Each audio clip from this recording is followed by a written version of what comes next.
pangarap ko po ay maging piloto. Gusto ko maging guro. Gusto ko pong maging architect. Pangarap namin maging artista. Gusto ko maging reyna. Pangarap ko pong maging chef.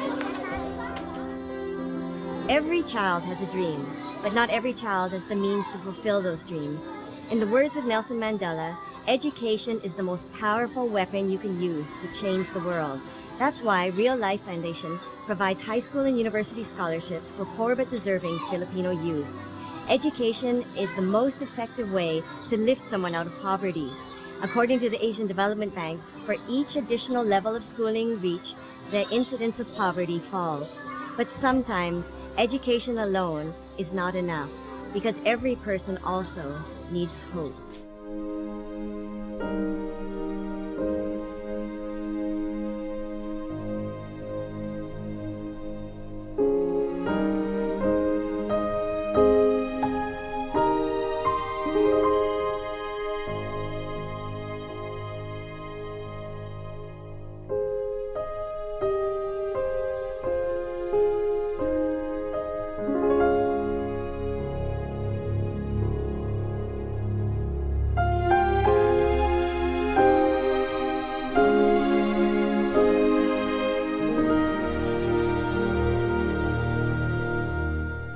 Real Life really started from Pastor Doc Joey Castro in Manila, who had a heart to help the poor students in Pasig.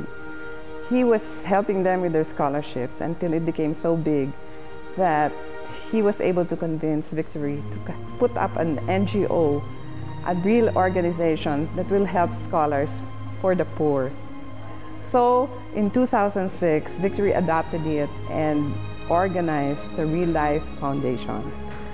On 2008, Sony de la Calzada, who's the partner relations officer of Real Life, came to Bacolod and told us about it.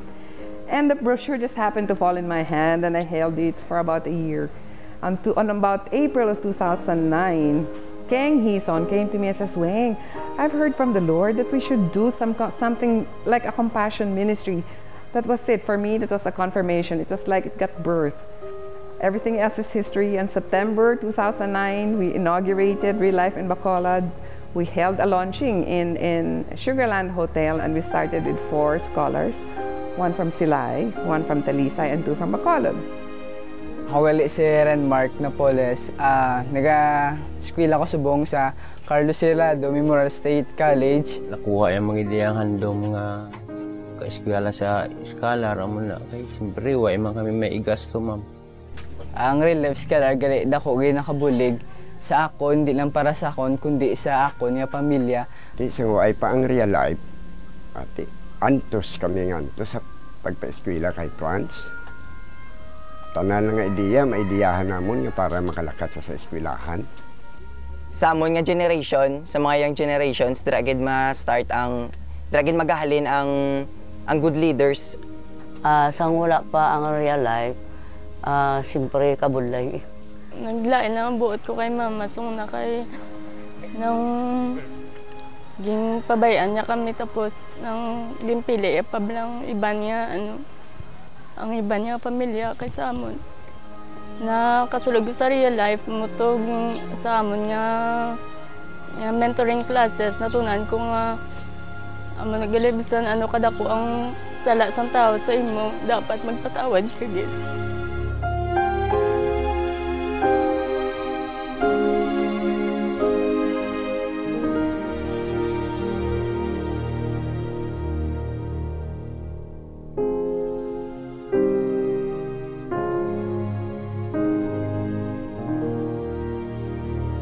In the brood of 3, I am the second in the family. My dad is a lawyer and my mom is a retired bank accountant. Right now, I'm practicing as a certified public accountant and I am a professor as well of accounting in the University of St. Lasal. Ang mga scholars under Real Life, most of them may problema agad eh. So, ang problema nila sa balay, I try to help them understand what's going on in their family. So, I guide them how to make good decisions, especially decisions that will be beneficial not only to him but to their family. Sa school, some of them have hard time understanding their lessons. So as for me, being a professor, I also help them, especially kung sa accounting and kung sa law. So for me, mentoring also works the same. And what is important is if you invest time with a person, you increase the confidence of the person, you allow him to become the person nga wa niya na-expect that he has the capacity to become a person of leadership, integrity, faith, and excellence. This, for me, is real life. Real life is a big blessing to me. It's a reward of all the hardships I've been through. Because ginhatag sa real life, ang akong handom nga maka-eskwela liwat, kag malambot ba lang akong nga handom nga maging mag-ubra sa isa ka bangko. And it also prepares and equips me not only in my studies but also in the area of leadership, integrity, faith, and excellence. If you ask anything in my name, I will do it for you. So amo na sa ang hambal sa John 14:14. So amo ginang nagpa-encourage sa akon to go on life nga without any hesitation. If you seek God first in your life, all your questions will be answered. This is it. This is real life. Faith for me is how to build relationship with God, how to believe in God. So I was really blessed because na-realize ko bala when I have problems or mga trials when it comes to my family since separated before ang family ko. So I have this faith in me nga later on I have this ga-pray ko before nga ang parents ko bala magbalikay since at the age of I was 10 months old since separated sila ni mama at yung papa. So I have this faith nga Lord someday or I have ang family ko magbalikanay or maupod ko man ang family ko someday. Growing up, I have encountered a lot of people who have invested their lives to me.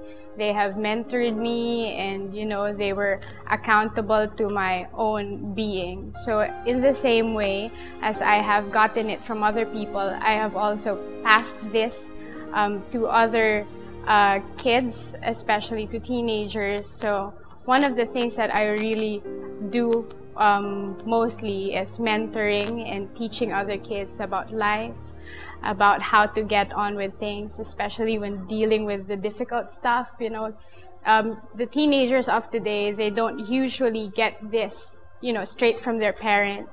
So if they don't get it there, so this is where I would come in and, you know, just invest my life to them and be there for them, especially when they need encouragement the most. I have been with the foundation since the start, since the launch in 2009.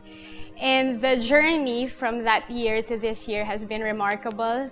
And it has really overwhelmed me in a sense that, you know, you've seen the lives of the scholars change. And partly, you know, when you know that you are a part of it, it changes something in you. It is something that is really fulfilling.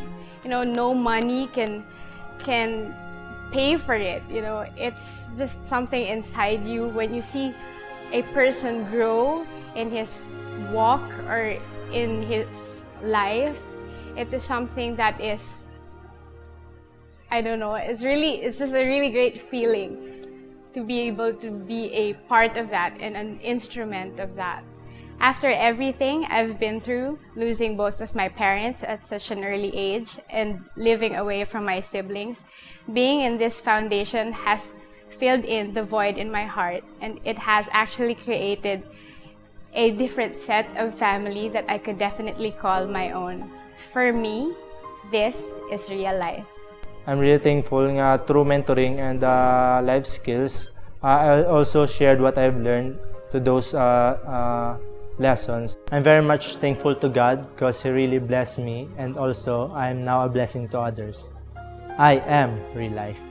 I know that in the workplace there's a lot of challenges. Now that I'm working, made me more equipped, stronger to overcome those things because of the learnings and the values that I learned from my mentors. The Bible says, do not look down on yourself even though you are young, but set an example in speech, in love, in action, and in purity.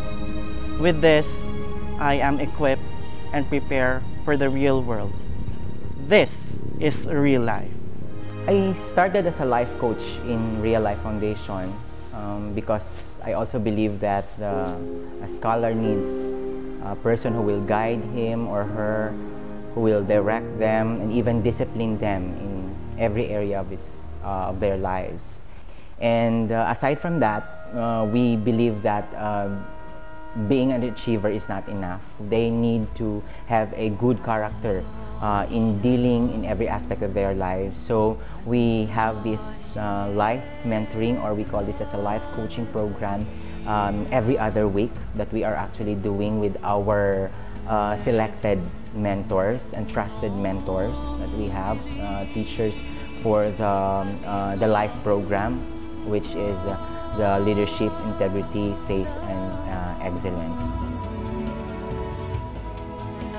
Imagine, for only 148 pesos, you can already adopt a scholar. You can already give the gift of a university education. Imagine that! And what's 148 pesos? 148 pesos is the price for your load for cell phone, the price for a movie ticket, the price of a Java tall coffee, or a bad habit that you want to turn away from. That is the price of 148 pesos. And now, with 148 pesos a day, you can adopt a scholar. Real Life Foundation exists to honor God by serving the poor through educational assistance, character development, and community service. If you want to adopt a scholar, please log on to www.igivetolife.com. With your help, you can help us achieve this dream and vision.